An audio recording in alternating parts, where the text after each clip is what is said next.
So when we're looking at the actual application process, there's going to be a number of different components that are required. For one thing, application deadlines. Application deadlines will vary program to program. Typically, for a JD admissions application, JD programs start in the fall term.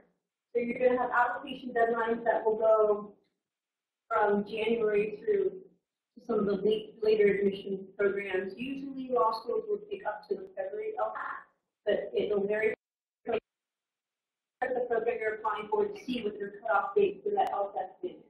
So with JD programs, admission starts in the fall. With LLM programs, you're actually going to see that vary. So most LLM programs will have fall start dates. I'm seeing a number of LLM programs that will also start. That could be a spring start. That could be January. And then Pepperdine, we actually go year-round, so we also start our students in the summer, which is the end of May. So check with the programs you're applying for. If it's an LLM program, you may have a varying number of options on when you can start. And then work backwards from there. So in regards to the components required for the application, look at their deadlines, look at their start terms, look at the deadlines for the start terms, and then work to give yourself time to sit for the TOEFL IELTS exam or some of these components that will actually take time. So with the application process, make sure that you're creating your timeline in regards to getting your materials in. It will include the LSAT, only if you're applying for a JD program, recommendation letters, transcripts, essays, and some of the other different components. One of the biggest questions I get in regards to the application process is what to do with this personal statement.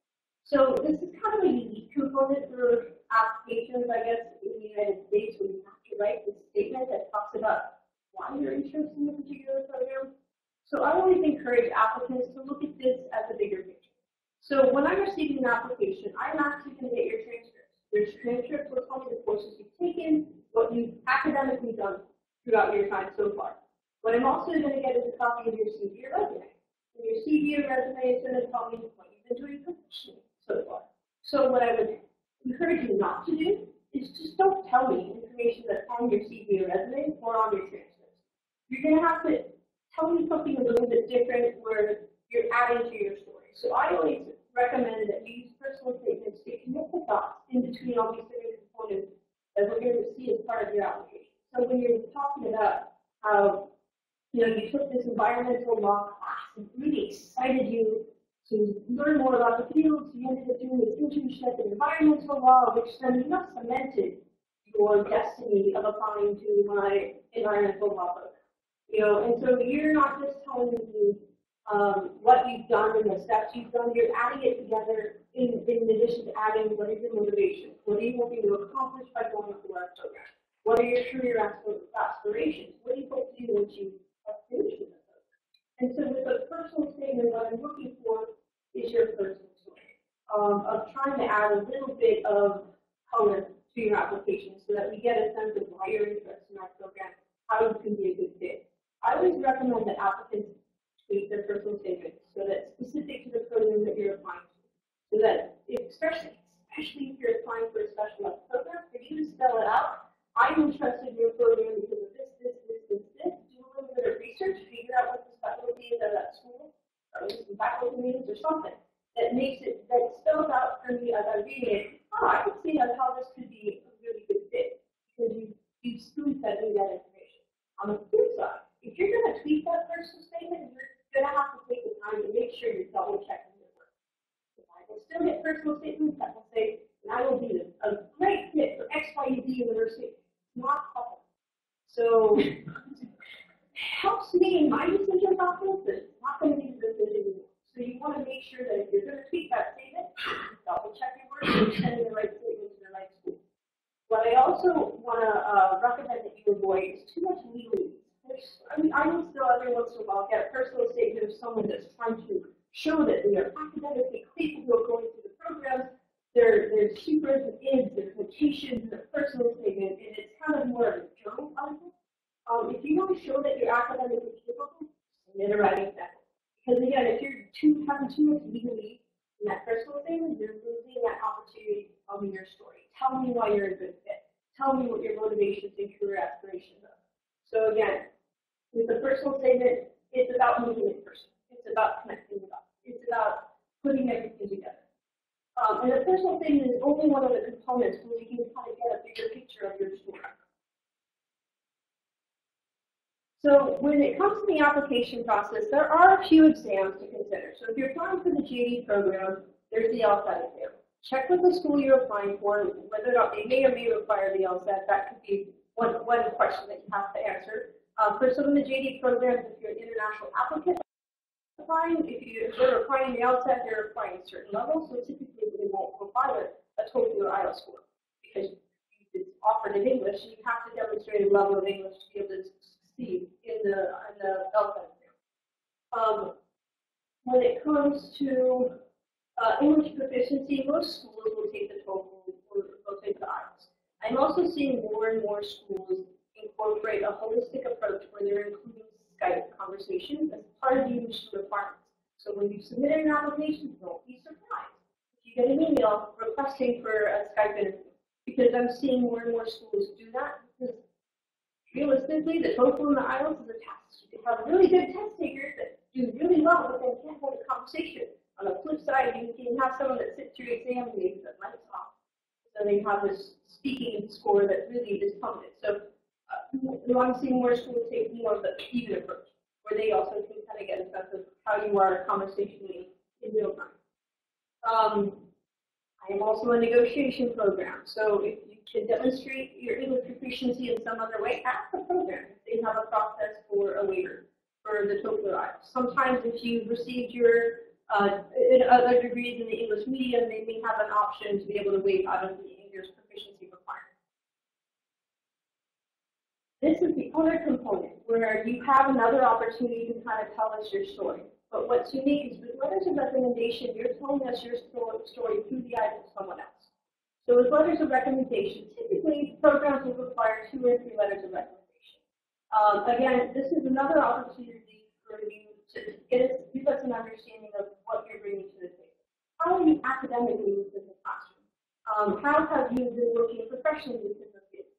And so with letters of recommendation, I always recommend that applicants get several different ones that provide us a well-rounded perspective. So, and realistically, there's no one perfect recipe for letters of recommendation simply because it depends on what your story is, what you're trying to tell.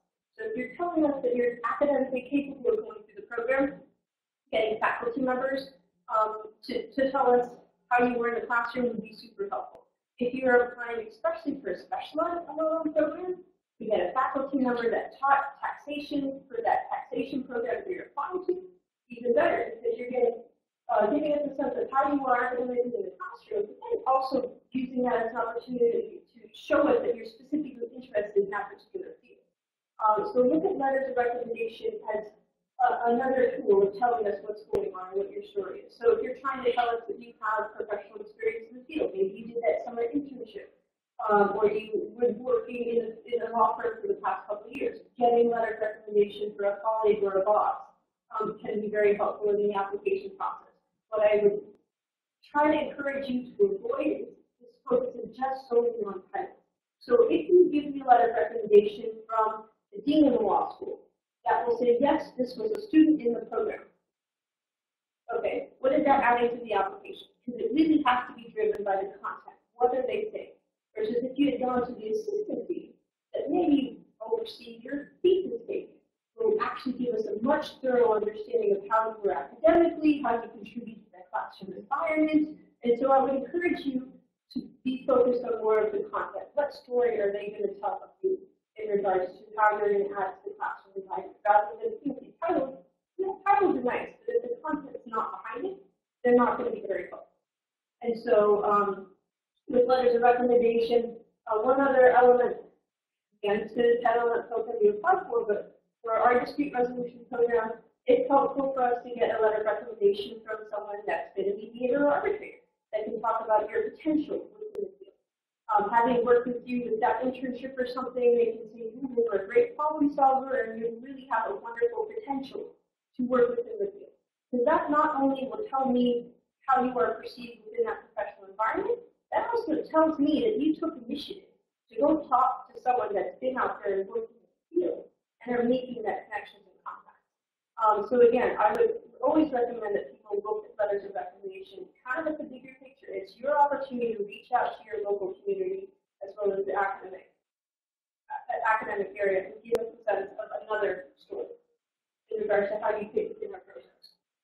So one website that would be bookmarked, regardless of what you're applying for, JD, LLM programs, not so much SJD programs, but is the Law School Admissions Council. So that's lsac.org. So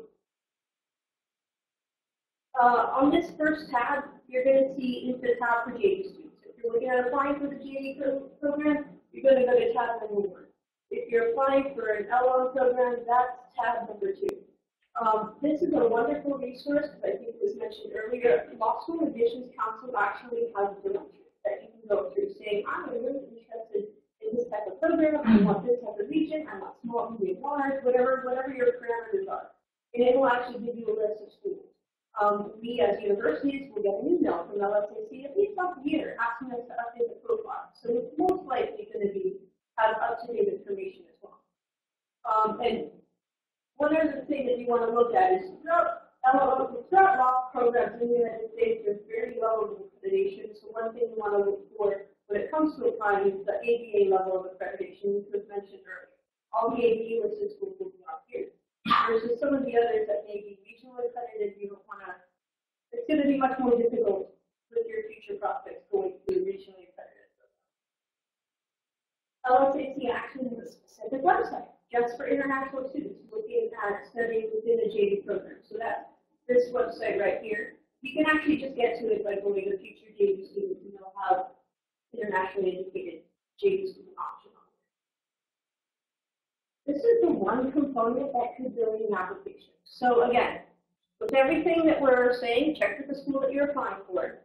There are several different schools that take different approaches with transcripts. You're going to have schools that have someone on staff, and they will accept transcripts directly because that person on staff will evaluate it in-house, and then they will get it to the student. You're going to have a number of other programs that don't. They will either require that we use the Law School Admissions Council to evaluate the transcripts, or they will, if it's an LLM program, they may say get it evaluated by one of these approved programs, or may give you a little bit more flexibility. So again, check with the program you're applying for to see what their requirements are. With the evaluation of transcripts, that is typically a 2 to 3 week process. So I would always recommend as you're going through the application process, start this early. Because by the time this finishes the evaluation process, that takes 2 to 3 weeks to write your personal statement, put the reflection together, have it all put it in the LSAC, so that it's all finishing around the same time. So with the evaluation agencies, this will cost money. So LSAC does it as well as a number of different companies. But what that does, it actually provides us a report as a university of how well you did, where this, gives us more information about the school, and provides community members with a better understanding of how well you did within that program. But again, check with the schools you're applying for to see what their requirements are. Sources of funding. So there's actually 2 ways of getting funding. Either, and I always describe it as internal funding. That's the scholarship you're offered by the university that you've applied for. So even internal funding, it can happen 2 different ways. It could be a specialized scholarship where you have to read the directions. You may have a special 1 or 2 page form or an essay that you would have to submit to apply for a specific scholarship program.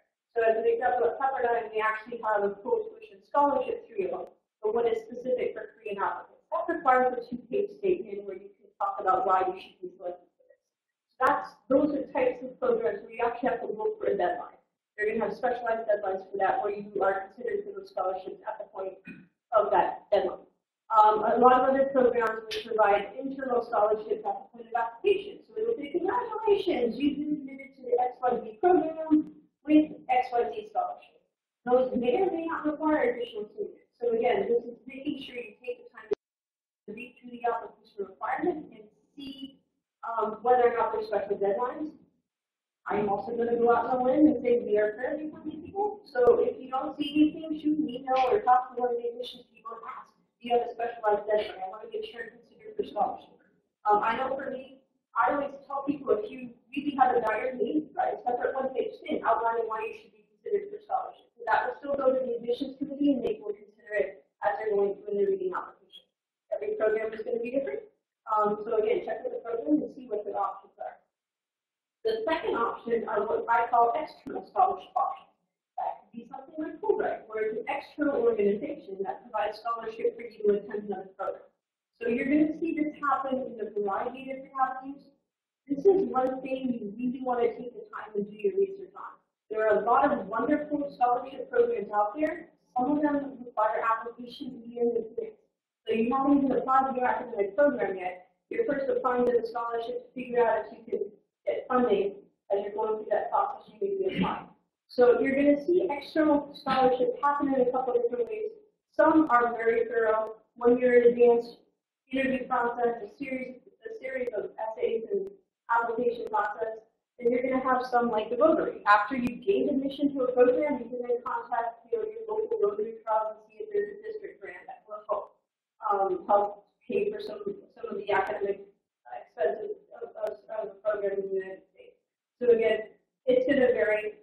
I would be safe to do it on the earlier side so that you give yourself options, and then you run that if you still can't get that funded, then you can go to some of these other short term after you've gained admission at the Rotary where you can then apply.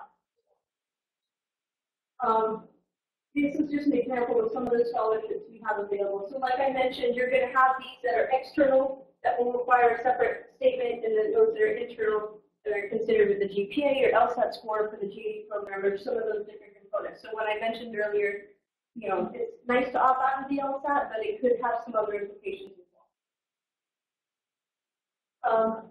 So again, external scholarships, these are examples. So you're going to see some external scholarships that could be very general. You could apply for any type of program, or some that are very specific. So especially if you're looking for a specialized LLM, look for specialized scholarships. There are organizations out there, you know, there's a PEO PC scholarship. For those who study any kind of conflict program, they will pay $15,000 for you to study the program. So do your research.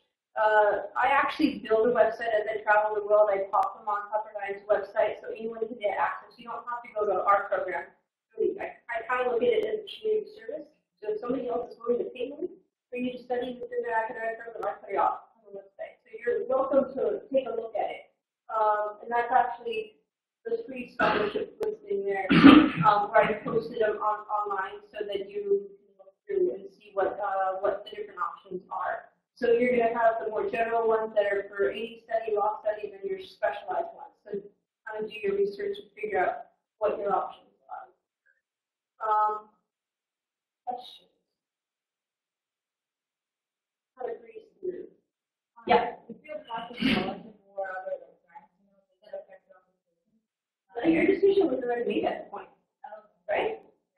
So like if some students are kind of afraid that like two students with the same background and one applies to the scholarship, and so scholarship the other one, you know? So here's the thing. And I probably shouldn't mention this because it makes my job harder. If you have, this is when you're going through the application process, you want to apply for a variety of schools. Is that applying for a variety of schools means that you're going to get decisions for a variety of programs. Also keep in mind, there's also a negotiation program. So let's say, for example, you gained admission to two different programs. You've got your dream school over here that gave you a scholarship. So that's your fallback, but they gave you a higher scholarship. Ask the other school to see if it's there. But don't try to negotiate harder. Try it saying, I'm making a decision between these two programs. Are you willing to match this one? Some schools may have the ability to match, and some schools may not. Also keep in mind that when it comes to applying to a variety of different programs, many people will say state schools versus private schools. You know, I'm going to apply for whichever program I think is more affordable. Keep in mind that you're applying in the dark. You don't even know what kind of scholarship offers you may get. There's some private schools that will admit you and then maybe give a little scholarship. Some of the private schools may actually be more expensive sticker-wise, but they may offer a half tuition off. So give yourself some options and apply to a variety of different schools. That way you can actually figure out once you get scholarship options what you actually have to look at. Rather than just going, oh, I can't apply to those, they're just too expensive. Well, you don't know that. Make sense? Yeah.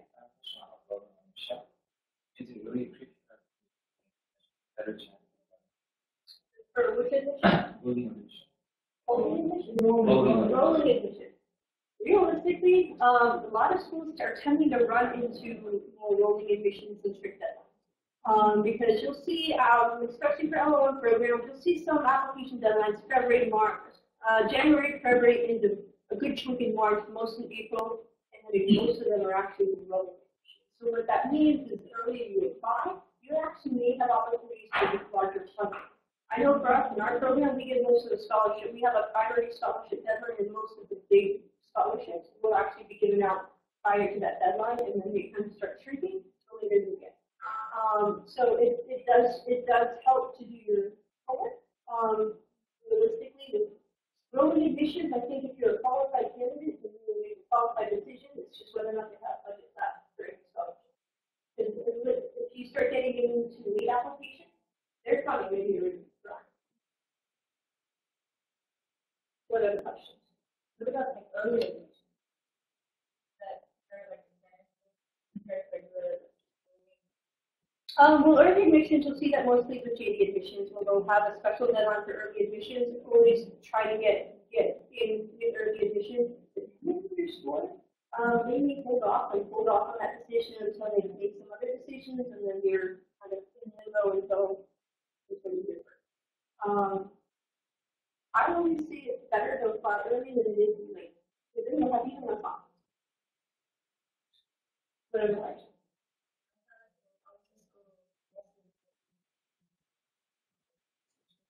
LSAT score, depending on the program. If you're applying on the student JD program, LSAT score is very important, because realistically, for every LSAT score that we take that is below on median or average, you have to take some LSAT above. Law schools are trying to maintain their average. So we want to be able to keep in that sense. But there are a lot of different reasons why law schools will make exceptions to the LSAT. If they take someone at the lower score, maybe they have a higher GPA that balances some other aspects. You never know. But again, if they're making scholarships off that GPA, you want to make sure that you get a good score. I mean, for LSATs, it really is a worthwhile investment to do a prep course. If they have one included, do a prep course or do something where you can prepare to take a really good LSAT score, because that's going to indicate that you get a really good scholarship that's worth it. What other questions? So again, with the application process, yes, it's daunting. There's a lot of different components that need to be submitted in a timely fashion, but realistically, it's checking the boxes and making sure you have all that stuff done. Making sure you converse with the schools that you're applying for. Again, a number of us, as you can tell, are fairly friendly. So to reach out to us early, many of us will, if you are going to be in the region, we'll let you come in, sit on the class, tour the law school, kind of get a sense of what's going to be a good fit for you. Don't be afraid to talk to the school. Yeah.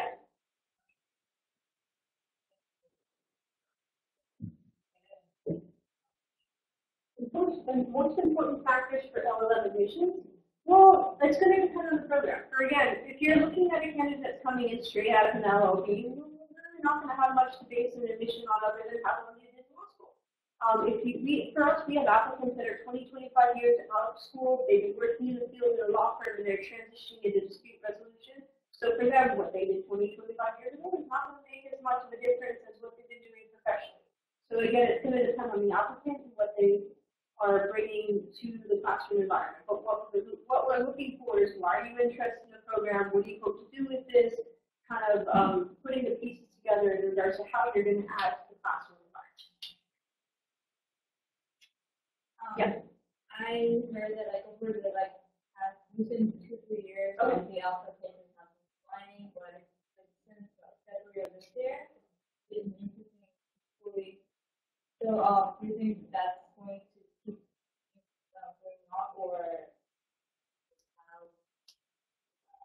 I mean, realistically, it's kind of riding the waves.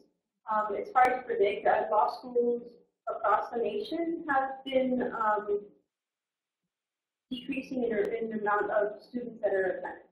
Or because if you have less people taking the LSAT exam, that means less people are applying to law school. And so you're going to see that happen in a couple different ways. There are a couple of law schools on the East Coast that merged. Realistically, as applicants, this is a great time for you because there's a new scholarship. And just to add to that, I think what latest data shows that it's a very good percentage of the LSAT papers, like between 170 and 180, 180 also that you can get. That's the biggest response. But in terms of the number of applications in the US, it's been going down, but it's starting to fall now. Yes. Yes.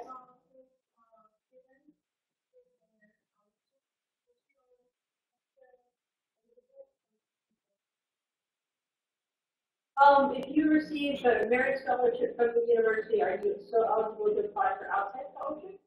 By all means. If you compare what we give you as an institution to something another 10 grand you can get from some other organization.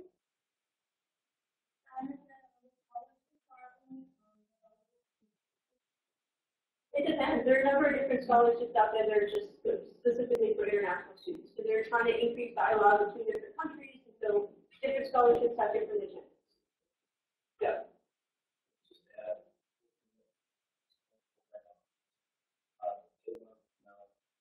exactly what the cost was on their award on student pay. So it's important that so if you do the 8 on the school, somebody asks you how much you're getting, you should know. Oh, never lie. That should be straight up. So always be transparent, but there's nothing that prevents you from adding other scholarships so that it helps you pay for your tuition. So for us, I will always refer our admitted students to go and check and see if there's other scholarships that will help pay for some of the remainder amount. But there are specific scholarship programs like Fulbright. If you're getting another scholarship, they won't let you. So you want to check on the regulations.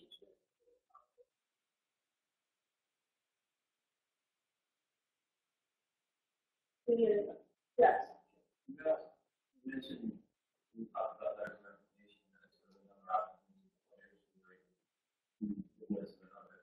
And I don't think you meant sort of, but I've just come from a neighboring where it is the practice for students to draft their own letter of recommendation and give them the best signature. And I'm wondering how common that is here and how students the letter of recommendation advice, you guys know why. I mean, what advice do you give to students for that about submitting letters where sometimes there's a cover sheet that says, I've never seen this before or something? I would say you want to be careful because with any admission material that you submit to us, we're going to take it as original documents. If it comes out that something's fraudulent, you can get this from an academic program. So it realistically isn't worth it for you to fraudulently write something on your behalf because you can take it out. But you can gain that wonderful admission that you can take it away. But some recommendations, and I've shared this with my students when they're asking for a recommendation letter, make the job of the person writing the recommendation letter. So give them a copy of your resume. Remind them that you were in their class, and remember I used to visit you every week, and have these interesting conversations about X, Y, Z, because that's making the job of the writer easy. You're reminding them of who you are, what kind of interactions you had, and it's helping yourself, but in a transparent and an honest and an okay way. Are there recommendations sent directly from the recommendation group, or is there like a picture of the elevation? Yeah, where they could save it and then. Yeah, so LFAC is very convenient. With the Law School Admissions Council, either whichever program you apply, JD or LLM, it's a holding house for all your admission materials. So your letters of recommendation, your transcripts, your personal statement, all those different components can be uploaded to your account in LFAC, and we will say, well, I want this professor of S6 you have uploaded. So this school, I want this school to get this personal statement with these. So you can actually indicate. I also want to point out that LLM credential assembly service and the JD service for online application are not quite the same. They're all under LSAC, but if you actually submit the materials to one and you meant to submit it to the other, LSAC will say, we would like you to refile for that other one. So I want you to be careful of which one you apply for. I mean, I've been able to talk my way out of it, not my way, their way. I did for a couple of occasions where I can get access to something if they submit it in the wrong way, but you don't want to keep pushing it. Yeah, but you don't want to push your luck. You know, it's just more of, you know, if you get it from the administrator that may be able to do it. But realistically, the fact that when we get on the phone, if they're smile, they get us on the phone, but they can like on the but you can't always depend on that. So just make sure you do it. So we can't do the recommendation, right? Yeah. Well, actually, the way that the recommendations work through LSAC is you will get an online form that is given to the recommender. They will fill out that form and submit the letter of recommendation that's mailed directly to LSAC. The standard is that letters of recommendation that are submitted, you don't get that. You just know that it's submitted. And so there's still some schools that will accept letters of recommendation directly. So then check with the schools you're applying for. Sometimes it's helpful to be able to do that. Like I know for me in my program, if it's emailed to me from a corporate or university address, something that's a verified email, I will take that. Hotmail, Gmail, etc. Yeah. Because they're not verified. That could be you if you have it. Any other questions? Well, I mean, I'll be here all day, so let me know if there's anything else I can do. Thank you.